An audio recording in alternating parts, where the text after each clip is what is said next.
Stay दे दिया 5 लाख रुपए की पेनल्टी लगा के, सिर्फ 5 लाख रुपए, जहाँ फीस 2 लाख रुपए है एक बच्चे की। 5500 बच्चे हैं, अब अंदाज़ा लगाइए 5 लाख रुपए की जुर्माने पे स्कूल को स्टे दे दिया। हमने फिर रिट लगाई और फिर हमें खूब डिफेम किया जाता है कि ये तो घर से ही परेशान थी, ऐसा था, हमारा स्कूल तो बहुत अच्छा है। जब किसी ऑर्गेनाइजेशन ने उनके शिक्षा मंत्री लापता के पोस्टर लगाए थे पूरे जयपुर में, तो जब मैंने फ़ोन किया था तो बोले आपने हमारे पोस्टर कैसे लगा दिए शिक्षा मंत्री लापता के। मैंने कहा सर पहली बात तो पोस्टर हमने नहीं लगाया, और दूसरी बात अगर आपको ये पोस्टर दिख रहे हैं तो आपको 9 साल की बच्ची नहीं दिखी गिरती हुई कि इसमें तो कोई क्रिमिनल एंगल नहीं है सर, क्या करेंगे हम। अरे बच्चे का कूदते हुए आप वीडियो देख लो कमिश्नर साहब। जयपुर की प्रतिष्ठित निर्जा मोदी स्कूल में 1 नवंबर 2025 को अमायरा कुमार जिस प्रकार से सुसाइड कर लेती है, उसके बाद अब पुलिस ने जो है करीब 8 महीने बाद इस मामले में चार्जशीट पेश की है। लेकिन फिलहाल जो है मेरे साथ अमायरा के पिता हैं विजय मीणा जी, उस चार्जशीट से जो है संतुष्ट नहीं है। सर किस प्रकार से चार्जशीट पेश की गई है, आप क्या चाहते हैं और पुलिस ने क्या क्या कमियां उसमें रखी है आपके हिसाब से? हमने जब पहली बार सीसीटीवी फुटेज देखा था 3 नवंबर को भी देखा था, 10 तारीख को भी देखा था। उसके बाद में जब देखा कि इतनी प्रताड़ित हुई है, टीचर द्वारा उसको डराया धमकाया गया है, हमने पुलिस के सामने बैठ के ही देखा। तो जब सब कुछ सीसीटीवी में नज़र आ रहा है, उसके बाद में हमने डिमांड करी कि इसमें अबेटमेंट टू सुसाइड लगना चाहिए क्लास टीचर के खिलाफ। बच्चा 5 बार मदद मांग रहा है तो कुछ ना कुछ उसकी परेशानी रही होगी, कुछ ना कुछ धमकाया होगा तभी वो बाहर निकली है। लेकिन पुलिस के द्वारा 8 महीने बाद में भी जो चार्जशीट पेश करी गई है, उसमें आप देखिए सिर्फ 75 जे 75 जो एक्ट है वो लगाया क्लास टीचर पे, वो भी हमारी बार बार रिक्वेस्ट करने के बाद। 23 फरवरी को तो इन्होंने नेग्लिजेंस में फाइल करने की कोशिश करी थी, लेकिन हमने हाई कोर्ट में रिट लगा रखी थी। अब जे 75 लगाया इन्होंने, और जो इंदू दुबे और जो ऑनर है उनके खिलाफ सिर्फ नेग्लिजेंस और 238 लगाया है जो साफ करने का। लेकिन जो जज साहब है उन्होंने बोला कि हम कॉग्निजेंस लेंगे, अगर ऐसा हुआ तो इन दोनों के खिलाफ में 75 लगेगा, प्रिंसिपल और ऑनर के खिलाफ में। तो हम 10 तारीख को ये भी कोशिश करेंगे कि जो क्लास टीचर है उसके खिलाफ अबेटमेंट टू सुसाइड का केस लगे, क्योंकि 10 साल की इसमें जे 75 में भी 10 साल का होता है, तो इनको तुरंत जुडिशियल कस्टडी में लिया जाए। उसके बाद सीबीएसई की ओर से जो कमेटी बनाई गई थी उसमें एक अनुशंसा की गई थी कि स्कूल की मान्यता रद्द की जाए, और उस वर्ष जो है 10वीं और 12वीं के बच्चों को छोड़ करके बाकी बच्चों को जो है वहाँ पर भविष्य को देखते हुए सरकार ने कमेटी ने फैसला लिया। लेकिन अब स्थिति क्या है, अभी भी स्कूल चालू है क्या?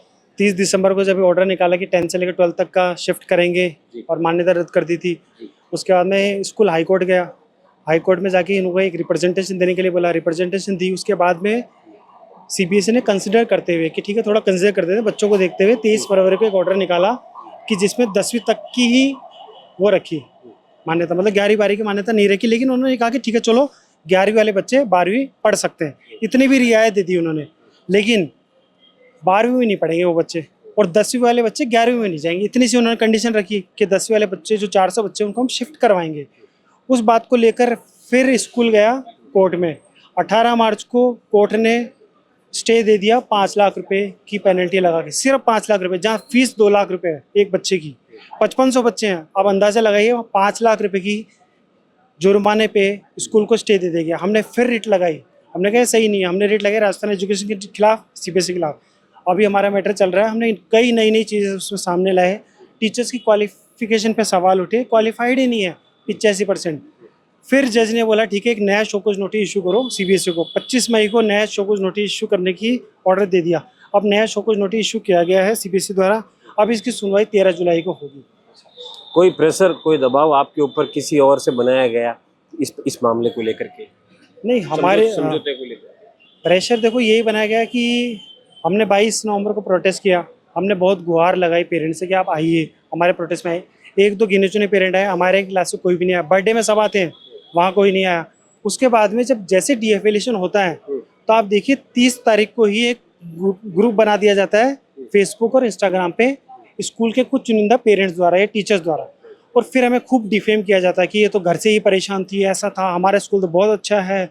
वो बच्चे, कुछ बच्चों को उन्होंने आगे कर दिया, हॉस्टल के बच्चों को, टीचर्स के बच्चों को। आप सोचिए, मतलब हमारा भी उनकी स्कूल की बच्ची थी, उसके लिए वो एक आवाज़ नहीं उठाई, लेकिन जब स्कूल पे बात आई तो बच्चों को आगे खड़ा कर दिया कि हमारी स्कूल कैसे जैसे बच जाए। इसी से आप समझिए कि स्कूल कितना बड़ा शुरू से ही डिफॉल्ट में रहा हुआ। शिक्षा मंत्री मदन दिलावर की चर्चा आपने की, आप उनके पास गए, क्या उन्होंने किसी प्रकार की कोई मदद आपकी की? उन्होंने कहा जो भी दोषी होगा हम उनके खिलाफ कार्रवाई करेंगे, कोई क्रिमिनल एंगल होगा तो हम करेंगे।